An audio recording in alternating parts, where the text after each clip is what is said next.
Desert roads don't offer mercy. They offer direction, and direction can be a trap. Jasmine drove out into the Sonoran because she believed the day would be controllable. She wasn't reckless, not by her own standards. She'd packed extra water. She'd downloaded maps. She'd told a co-worker the general area she planned to explore. An abandoned camp off a dirt track that locals sometimes photographed. Old, rusted trailers and a windmill frame left behind when the land stopped paying attention to itself. The idea was simple. A short walk into the site at golden hour, a few pictures, then back to her car before the temperature dropped too sharply. The heat was already heavy when she reached the dirt track. The sun sat high and unforgiving.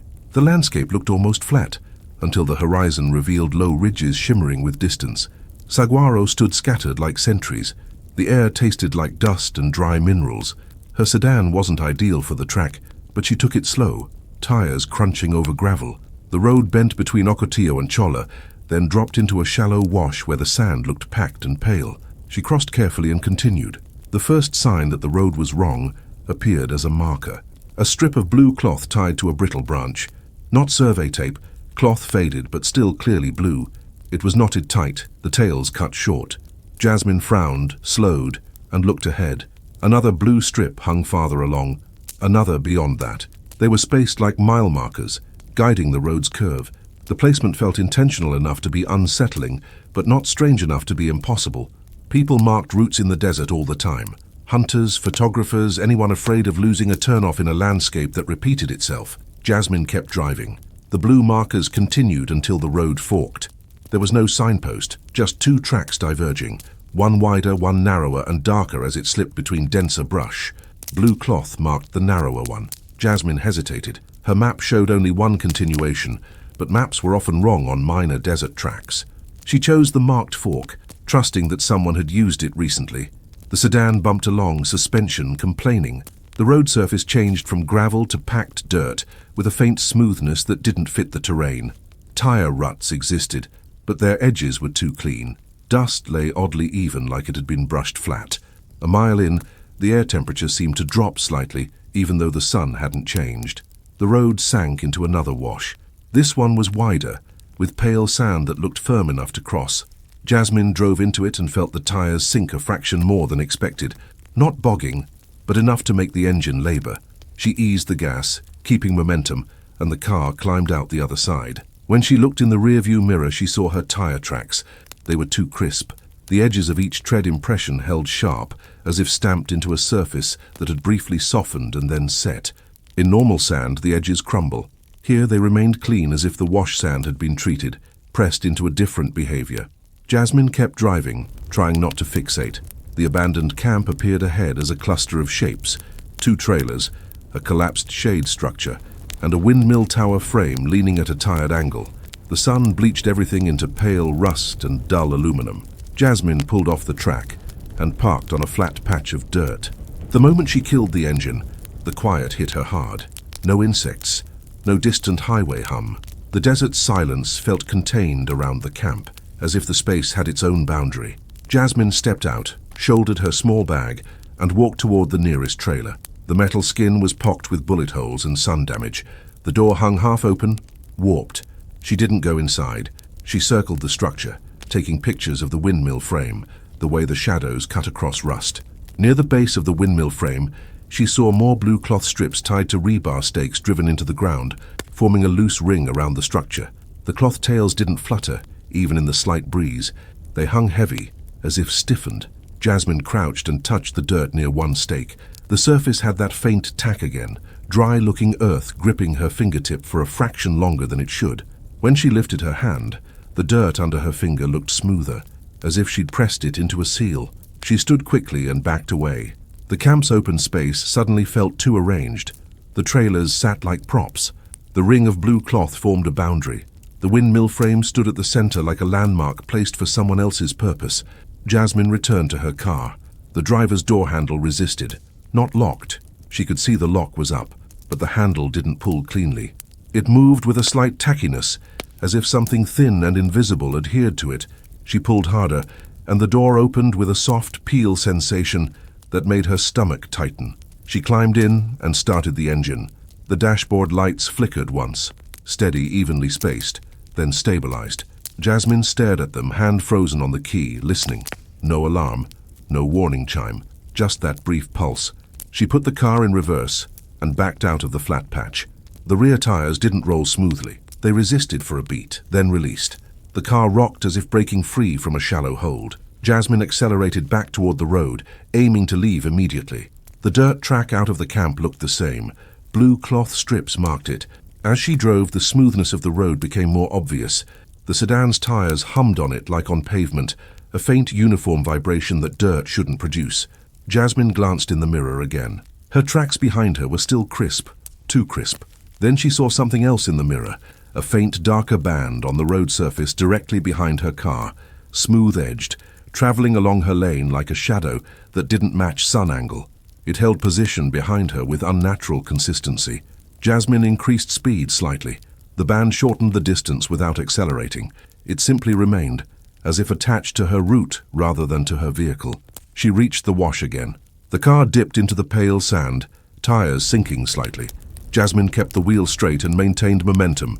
The sand behind her darkened into that smooth, matte band. It entered the wash and didn't behave like normal shifting sand. It flattened the surface, sealing it into a clean strip that erased texture. The band moved forward, quiet and controlled, turning the wash into a uniform plane behind her. Jasmine kept driving toward the fork where she'd chosen the marked path earlier, heart hammering now, the desert's heat feeling suddenly irrelevant compared to the way the road itself seemed to be learning her movement. Jasmine kept driving toward the fork, but the desert stopped feeling like open space and started feeling like a corridor built out of distance. The blue cloth markers appeared again ahead, tied to brittle branches at the same height, their tails trimmed short. They didn't flutter naturally. They hung with a stiffness that made them look preserved rather than exposed. Jasmine tried not to look at them, focusing on the road's pale strip and the safest line for her tires. In the rearview mirror, the darker band remained. It wasn't dust. It wasn't a shadow. Shadows shifted when the road curved and the sun angle changed. This band held its shape and position, trailing behind her lane with a smooth edge. When she accelerated, it didn't fall back. When she let off the gas, it didn't catch up with urgency. It stayed like something attached to the path rather than to her speed. Jasmine's palms sweated on the steering wheel. The car's interior felt too small. Heat pressed through the windows. The air conditioning blew warm because the engine was working harder on the dirt than it should. She forced herself to keep the sedan steady, to avoid the wash edges where sand could swallow a tire. The road bent and climbed a slight rise, and the fork came into view. Two tracks diverging, one wider and lighter, one narrower and darker under denser brush. The wider track had no blue cloth. The narrower one did. Jasmine didn't hesitate this time. She aimed the car toward the wider track, unmarked, less suspicious, closer to what a normal exit would be. The moment her front tires crossed onto it, the steering wheel tightened slightly in her hands. Not a mechanical tug, not a flat tire pull. More like resistance, as if the road surface under the tires had increased friction without changing appearance. The engine note deepened. The sedan slowed by a few miles per hour, even though her foot held the same pressure on the gas. She pushed the pedal down. The car responded sluggishly, as if towing weight. In the mirror, the darker band behind her widened and drifted toward the fork. It didn't follow her onto the unmarked road immediately. It paused at the junction like a thing deciding, then it turned, not with a curve like a shadow but with a clean pivot, and flowed onto the wider track behind her. Jasmine's throat tightened. She checked her phone battery. The percentage had dropped faster than she expected for such a short outing. The screen brightness pulsed once when she woke it, a steady flicker that reminded her of the dashboard pulse back at the camp.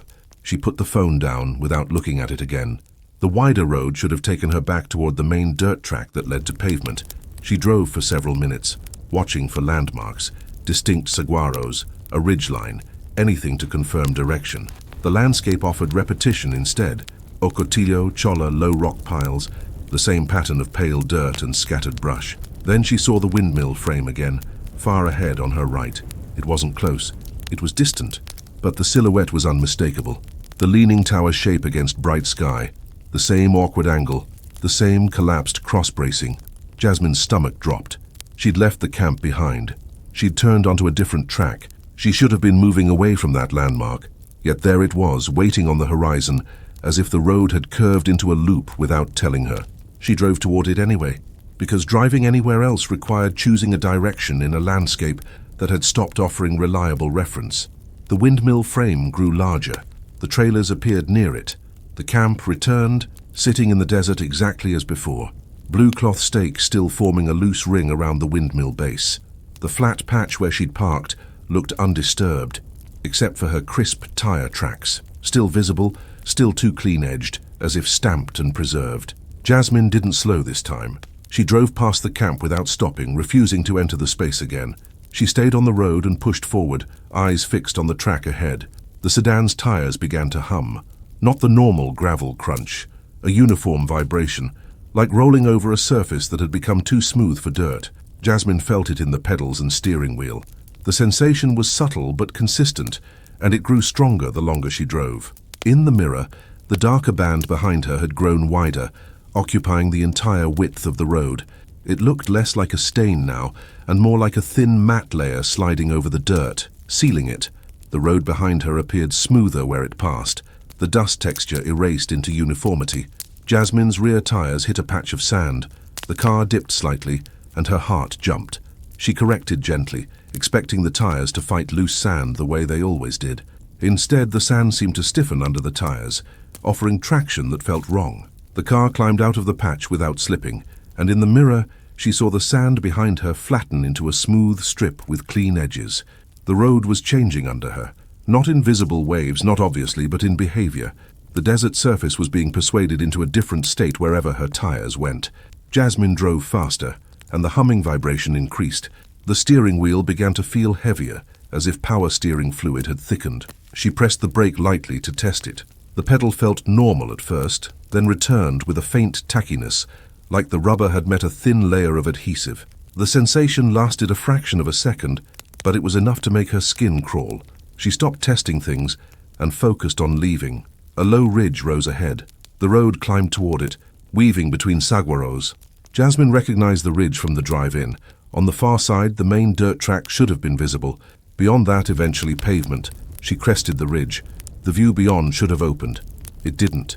Instead of seeing the main track, she saw another wash, wider, paler, with sand that looked too smooth and uniform. The road dipped into it and continued on the far side, marked again by blue cloth strips tied to branches like patient indicators. Jasmine kept going because stopping in the middle of nowhere felt worse than continuing. She drove down into the wash, tires sinking slightly. This time the car slowed more than expected. The engine labored. The tires spun a fraction, then caught. Jasmine eased the gas, trying to avoid digging in. The wash sand under her front tires looked unchanged, still pale, still granular, but the car acted as if it were moving through a medium that could decide how much resistance to offer. She made it halfway across. The sedan bogged, not fully stuck, but slowed to a crawl. Jasmine pushed the pedal, and the tires spun just enough to fling a thin spray of sand behind her. The sand didn't scatter naturally. It landed and held in small clumps with edges too crisp. In the mirror, the darker band entered the wash behind her. It did not sink. It did not churn. It flattened the wash surface into a smooth matte plane as it advanced, as if sealing the sand into something firmer. The band moved forward with that same controlled glide, closing distance. Jasmine's car lurched forward another foot, then stopped. The tires spun again. The engine whined. The vehicle did not move. It wasn't like mud or deep sand where rocking could help. It felt like the sand had locked her tires in place with a deliberate firmness. Jasmine threw the car into reverse and tried backing out. The rear tires resisted. The car rocked slightly and then held. The sensation was not of digging deeper. It was of being pinned in a precise position. Her dashboard lights flickered, one pulse then another, evenly spaced. The radio, which had been off, crackled with static for a half second, then went silent again. The air conditioning fan slowed, then resumed. Jasmine gripped the wheel and forced herself to breathe, eyes darting between the wash ahead and the mirror behind. The darker band reached the rear of the car. It climbed the tire without splashing, adhering to rubber as a thin layer that darkened it. A glossy line traced the wheel well seam, then the underside of the bumper, outlining edges like a careful survey. The car vibrated with the same timed pulse. Jasmine fumbled for the door handle and pulled. The handle moved with that same tacky resistance she'd felt earlier, a soft peel sensation, as if something thin held the seam. The door opened a crack. Hot air hit her face. The desert outside sounded wrong, not silent, muted like sound had been wrapped. Jasmine pushed the door wider and tried to step out. Her shoe touched the wash sand and stuck immediately. The sand under her sole held long enough that she had to pull to free it. The peel sensation traveled up through her ankle. She stepped back into the car. The darker band spread under the chassis, sealing sand into a uniform plane. The wash around the car stopped looking like loose grains and started looking like a smooth surface that had never been disturbed, except for her tire impressions, which remained crisp and preserved like stamps. Jasmine climbed across the center console into the passenger seat and tried that door. Same tack, same peel. She opened it and leaned out, scanning the far side of the wash. No road, no people, only scrub and heat shimmer. The blue cloth strips at the wash edges hung still, forming a loose boundary. Their knots looked tight and recently set, tails trimmed short, as if placed for this exact moment. The darker band reached the front tires. It climbed, it traced seams, it tightened its clean edges around the car's footprint in the sand. Jasmine stayed inside, hands shaking, watching the band work its way along the door seams. The glossy line thickened in narrow sections where metal met rubber weather stripping, as if identifying entry points. The car vibrated again. Then the phone screen lit up on the passenger seat, despite her not touching it. A single notification appeared. No text she could read from the angle, just the glow, and then the screen dimmed, the battery dropping another % in seconds. The desert outside held its heat and its stillness. The wash held the car. The road, wherever it was, no longer mattered. Days later, the sedan was found off a main dirt track by a utility worker, parked at an angle in a shallow wash, as if it had rolled there. The doors were unlocked. The interior was dry. The keys were in the ignition. The phone was on the passenger seat with a dead battery. The tires showed no signs of digging or spinning, no evidence of being stuck. Around the car, the wash sand held tire impressions that were too clean-edged for wind and time. The impressions looked pressed, preserved, as if the sand had briefly been soft and then sealed. No footprints led away from the car. Only the blue cloth strip tied to a brittle branch nearby marked the place, its knot tight and its tails trimmed short, hanging still in the desert air. Heat in the desert doesn't rise like breath. It presses down like a lid. Travis had driven out to the Mojave with a plan that sounded reasonable in town and reckless the moment the pavement ended. A dry lake bed, a derelict airfield from the mid-century boom years, and a set of low hills that hid old service roads on satellite images like faint scars. He wasn't chasing a ghost story or a dare. He wanted solitude, footage, the kind of wide, empty frames that made viewers feel like they were standing at the edge of the world. The morning started cool enough to justify the optimism. The sky was colorless, washed out blue. The horizon looked too far away and the mountains sat on it like cutouts. Travis aired down his tires at the last sign of civilization, an abandoned convenience store with boarded windows, then followed a sandy track past a line of rusted fence posts that no longer held anything. The land flattened into pale dirt and cracked clay. The silence was immediate and sharp, broken only by the steady rattle of equipment in the back of his SUV. He reached the dry lake bed sooner than expected. It spread out like a dull white sheet, not bright, not sparkling, just a matte expanse with polygon cracks that fit together like giant tiles. On the far side, the old airfield lay in fragments, a strip of broken asphalt, the skeleton of a hangar, a windsock pole without the sock, and a control shack collapsed into itself. Travis stopped near the edge, killed the engine, and let the quiet settle. Out there, sound didn't travel the way it did in trees or cities. It either died immediately or carried too cleanly. When he stepped out and closed the door, the click felt like it belonged to someone else. He shouldered his pack, checked the camera battery, and walked onto the lake bed. The ground looked stable, but it had the brittle confidence of something that could change without warning. Each step made a faint crunch, where salt crust gave way beneath his boot lugs. The cracks were shallow in most places, but occasionally a line widened into a thin fissure, a black seam that ran out of sight under the crust and reappeared yards away. Travis avoided the seams without thinking, drifting in a loose line toward the airfield ruins. Halfway across, he noticed the first marker, a metal stake waist-high driven into the clay.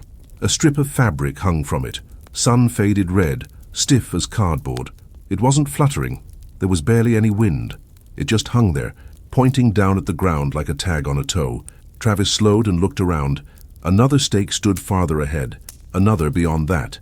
The stakes formed a loose path, not a straight line, more like a meandering route someone had chosen to avoid something hidden under the crust.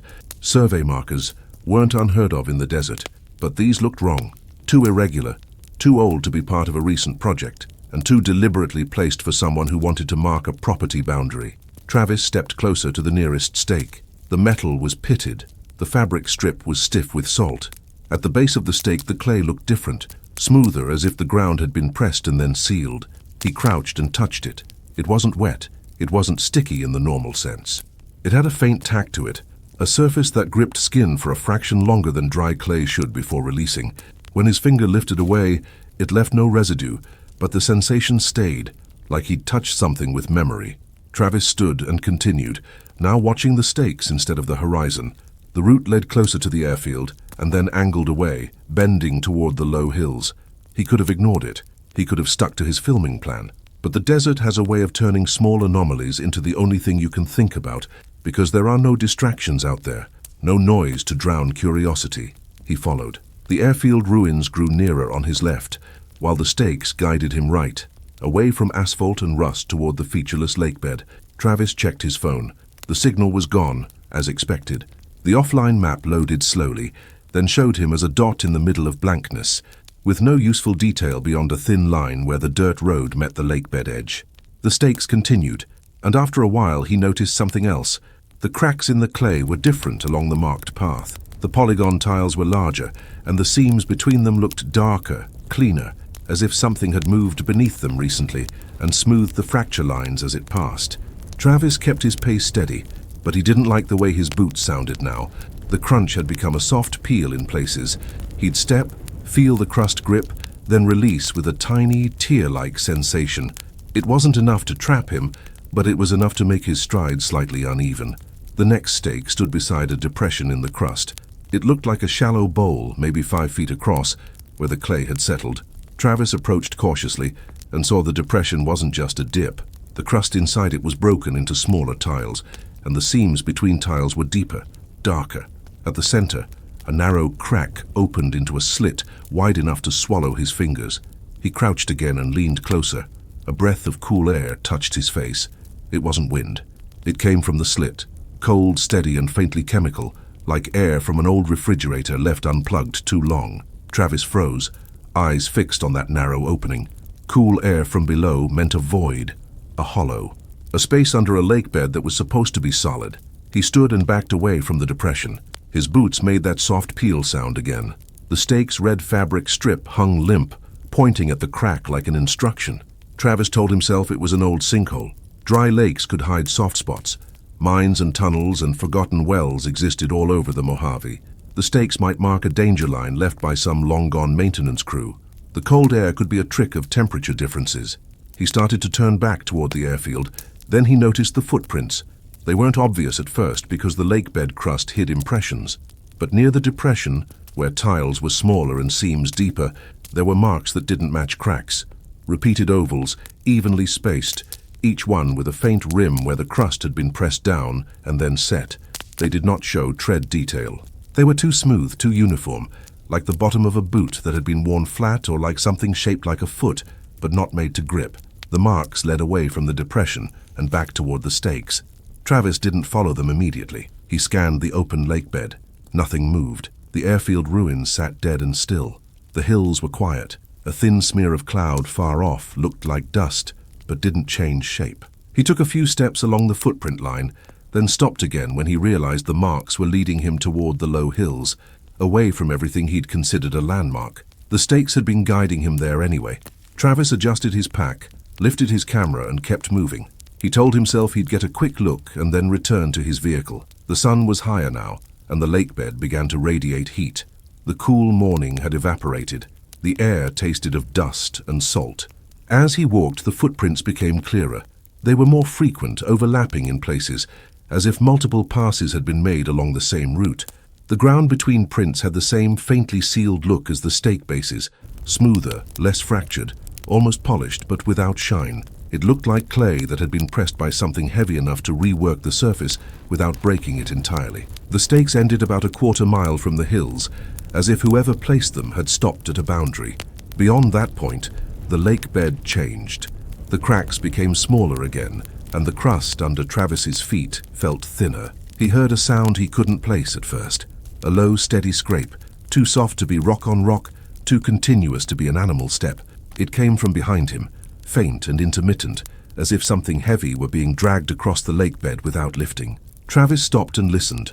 The scrape stopped too. Heat in the desert plays tricks, but this didn't feel like a trick. It felt like timing. Travis resumed walking, faster now, heading toward the hills where the lake bed met sandy flats dotted with creosote. The scrape returned after a delay, consistent with his movement, never catching up, never fading away. He looked back. The open lake bed behind him was empty, but along the route he'd walked, he could see something he hadn't noticed while moving. A faint band where the clay tiles were slightly darker, slightly smoother, like a track of compressed surface following his path. It wasn't a shadow. Shadows shifted with the sun. This band stayed attached to his route like residue. Travis kept going until his boots left the hard lake bed and hit softer sand near the base of the hills. The transition should have been relief. Sand had give. Sand didn't hide voids the way crust did. The sand here felt wrong too. It wasn't loose. It was packed in a thin top layer that yielded slightly and then held. Travis's boots left impressions that stayed clean-edged. The creosote bushes were sparse, and the ground between them looked swept, as if wind had polished it. Yet there were no ripples, no dunes, no natural patterns. Ahead, the hills rose in low ridges of tan rock, with shallow gullies cutting between them. On satellite images, one gully looked like it might lead to the old service roads he'd seen faintly, and Travis aimed for it. If he could reach higher ground, he could orient himself with the airfield ruins and his vehicle. He entered the gully and felt the temperature drop. The gully walls weren't high, maybe 10 feet in places, but the air inside was cooler, and the chemical edge to the smell intensified. The sand underfoot transitioned to compacted dirt, and in patches it had that same sealed look, smooth, matte, almost lacquered, as if a thin coat had been brushed on and allowed to set. Travis's boots began to stick in those patches, not enough to trap him, but enough to slow him. Each step came with a subtle peel sensation. His breath became louder than it should have been. The gully absorbed sound, muting the open desert's clarity.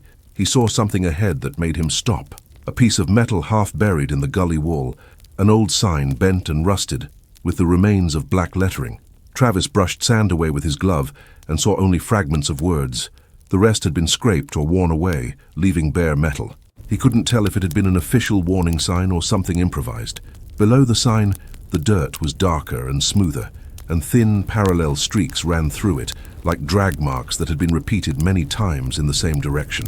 Travis crouched, heart beating harder now, and watched the streaks. They didn't move, but he felt, more than heard, a low vibration through the soles of his boots, a steady pulse that didn't match his heartbeat. It came from the ground ahead, deep in the gully, subtle enough that he could have dismissed it if he wasn't already listening for wrongness. The scrape sound returned behind him, closer now, still low and steady. Travis turned and looked back down the gully.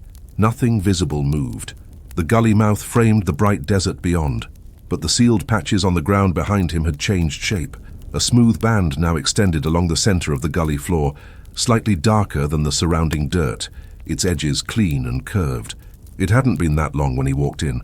The band advanced, not fast, not rushing. It simply glided forward along the gully floor, compressing dirt as it came, erasing small pebbles into the surface. The motion was so controlled it looked unreal, like the ground itself had become a conveyor. Travis backed up, boots sticking in the sealed patches. The peel sensation held longer now, as if the surface had increased its grip. He yanked his foot free and stepped again, trying to keep moving uphill, deeper into the gully because the moving band was blocking his exit. The gully narrowed slightly ahead. Travis forced himself through, shoulders brushing rock. The cooler air grew colder. The chemical smell grew sharper. The vibrations through his boots became more obvious, steady pulses like distant machinery. He rounded a bend and saw the source. A concrete slab embedded in the gully floor, partially covered by dirt and stone, too geometric to be natural. In its center was a metal hatch, square and thick, bolted down.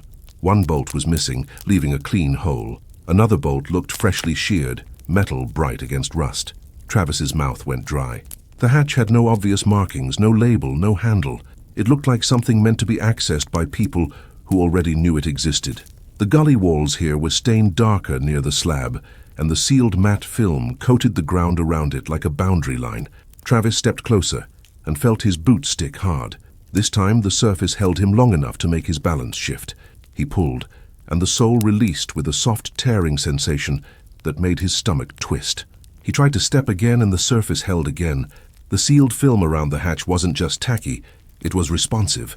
Behind him, the moving smooth band entered the bend and kept advancing. Travis looked down at the hatch and then at the narrowing gully around him. He reached for his phone again. No signal. The compass app loaded, then spun uselessly. He grabbed his camera out of reflex, then realized how pointless footage would be if he didn't get out. He turned to run up the gully. The ground grip increased. Each step became a struggle, boots peeling free and then sticking again. The sealed film had spread in wider patches now, connecting to itself like a net across the gully floor. Travis's pace slowed from a run to a stagger. The low vibration underfoot grew stronger, and the hatch, silent and still, seemed to sit at the center of it like a heart under a rib cage. Travis forced himself onward, shoulders scraping rock, breath loud in the cool air. The smooth band behind him kept coming, steady, closing distance without urgency. It didn't need urgency. It had the gully. Travis kept climbing the gully because the alternative was the moving band behind him, and every instinct he had preferred unknown terrain over something that was already demonstrating control.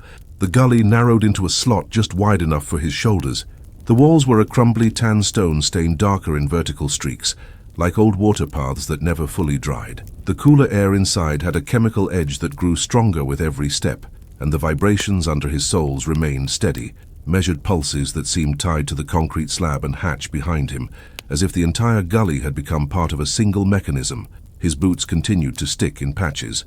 At first it had been occasional, 1 step out of 10. Now it was nearly every other step. The sealed matte film was spreading in thin connected lanes, bridging between stones and dirt, so that the gully floor behaved like a surface that could change properties on command. Travis forced himself to move with smaller steps, keeping weight light, trying to reduce the peel and grip cycle that slowed him. The tactic helped for about 20 yards. Then the floor shifted again. The sealed film formed a wider, smoother strip down the center of the gully, and his boots began catching at the edges of it, as if the surface wanted to guide his feet toward the middle. He stepped to the side to avoid it. The side patch held harder than before, anchoring his boot for a full second. He pulled, felt that soft tearing release, and the sensation was strong enough to make his stomach lurch. The film wasn't simply sticky. It behaved like contact mattered, like it took a sample of pressure and responded. Behind him, the smooth band advanced around the bend, making almost no sound. The only noise was the faint compression of dirt as it flattened and sealed. Small rocks didn't tumble, loose gravel didn't scatter. The band erased texture as it came, turning the gully floor into a uniform, matte plane. Travis reached a point where the gully opened into a shallow bowl between low ridges. Sunlight hit him hard, heat spilling in like a weight. The chemical smell thinned slightly, replaced by the dry bite of desert air, but the vibrations remained. He turned quickly, eyes searching for a way to climb out of the bowl and back onto open flats. He saw it. A service road cut faintly into the hillside, the exact kind of scar he'd noticed on satellite images. It ran along the ridge and curved away toward the direction of the airfield. Relief hit him so sharply, his hands trembled. He scrambled toward the road, boots slipping on loose scree, then grabbing unexpectedly where the sealed film had crept under scattered stones. He reached the track and stepped onto it. The dirt of the service road was the wrong color. It was slightly darker than the surrounding earth, with an unnaturally even texture like it had been rolled smooth. Tire ruts existed, but their edges were too clean. The pebbles embedded in the surface looked pressed into place rather than naturally settled. Travis took 2 fast steps along it and felt the same tacky pull he'd felt on the lakebed, only stronger now, as if the road's surface held a higher baseline grip. He didn't stop. He ran. The road curved along the ridge, giving him a view back down toward the gully mouth. The bright desert beyond looked normal from up there, flat, pale, and empty. The airfield ruins sat distant on the lakebed edge. His SUV was a tiny, dark speck at the far end, so small it barely registered as a lifeline. Travis ran anyway, lungs burning, pack straps slapping his shoulders, boots catching and releasing on the road's tacky patches. He glanced back once. The smooth band had reached the bowl. From above, it looked less like a stain and more like a sheet of matte material sliding over the ground. It didn't spread outward indiscriminately. It followed the gully's route, then pooled into the bowl's low point, flattening it into the same uniform surface. The band's edge turned toward the service road and began advancing uphill. Not fast, not slow. Steady, certain. Travis forced his legs harder. The road ahead crested a small ridge and dipped. He could make out a cluster of utility poles half-collapsed farther along, and beyond them the land sloped down toward the lake bed again. If he could reach the lake bed, he could sprint the flats to his SUV. He could drive out. He could put miles between himself and whatever this was. The road dipped, and Travis saw another concrete slab set into the surface ahead, smaller than the hatch area in the gully, but unmistakably geometric. It lay flush with the road, like a patch. In the center was a circular metal plate with bolts around its perimeter. Travis tried to veer around it. The road surface to the sides grabbed harder than the center. His left boot stuck so abruptly that his momentum pitched him forward. He caught himself with his hands, palms slapping into the road. The surface held his hands, not like glue that would rip skin, like a firm adhesive that simply refused to release quickly. He yanked one hand free with a soft peel sound, then the other. His palms were coated in a faint sheen that looked like nothing until it caught sunlight. Travis scrambled to his feet and tried to run again, but his boots now stuck more consistently. The film had either spread or intensified, adjusting to his movement. The circular plate on the road emitted a faint vibration that matched the pulses he'd felt in the gully, and the vibration seemed to radiate outward through the ground, tightening the surface response. Behind him, the smooth band reached the base of the slope and began climbing the road like a tide that didn't behave like liquid. It adhered to the road surface, then slid upward with that same controlled glide, erasing dust and grit as it advanced. Its edge stayed clean, curved, almost careful. Travis ran again, but every step cost him. Peel, lift, plant, peel again. His pace degraded from a run to a strained jog. His breath grew ragged. Heat pressed down, and the desert's open space offered no hiding, only distance that he could no longer buy quickly. He reached the utility poles and saw something hanging from the nearest one, a strip of sun-faded red fabric, stiff with dust and salt. Another strip hung from the next pole, another beyond, marking the road like the stakes had marked the lake bed path. The markers weren't guiding him away from danger. They were guiding him into it. Travis tried to cut off the road and scramble down toward the lake bed directly. He stepped off the packed surface into loose gravel. The loose gravel behaved like packed surface. His boot sank a fraction and held. When he tried to step again, the gravel shifted in a way that didn't scatter.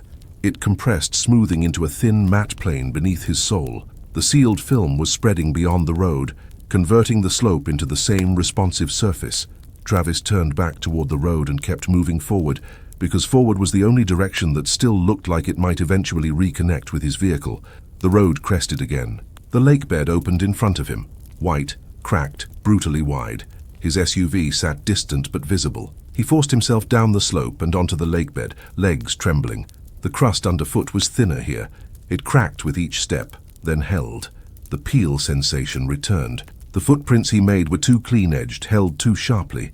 He ran toward the SUV anyway, watching the vehicle like a fixed star. Halfway across the lake bed, he saw the stakes again, metal posts with stiff red fabric strips, forming another meandering route. He didn't follow them this time. He aimed straight for the SUV. The ground directly in his path began to change. The polygon cracks tightened, seams darkening into cleaner lines. The crust under his feet felt less brittle and more uniform, as if a new layer had settled over it. His boots began sticking harder, and his strides shortened. He tried to pick up speed. The surface responded by increasing grip. Travis stumbled, caught himself, and forced forward. The SUV was closer now, maybe 200 yards.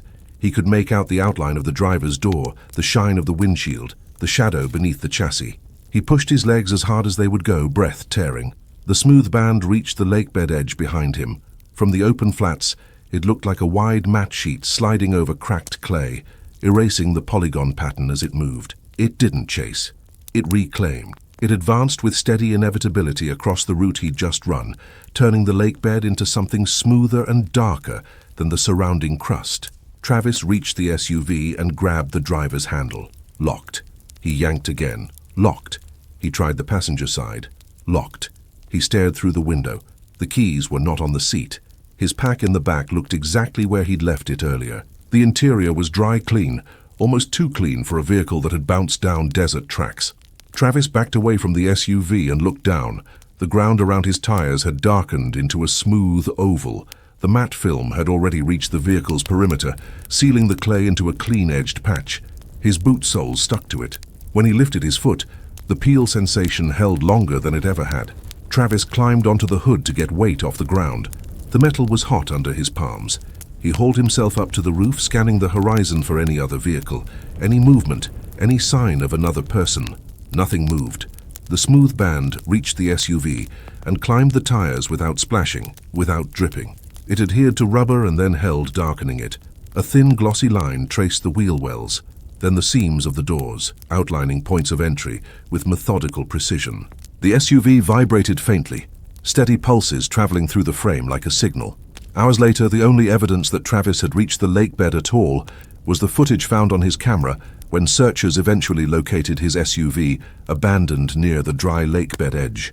The video ended with a long shot of the lake bed surface, the cracked pattern shifting in the frame as if the ground itself was sliding beneath the lens.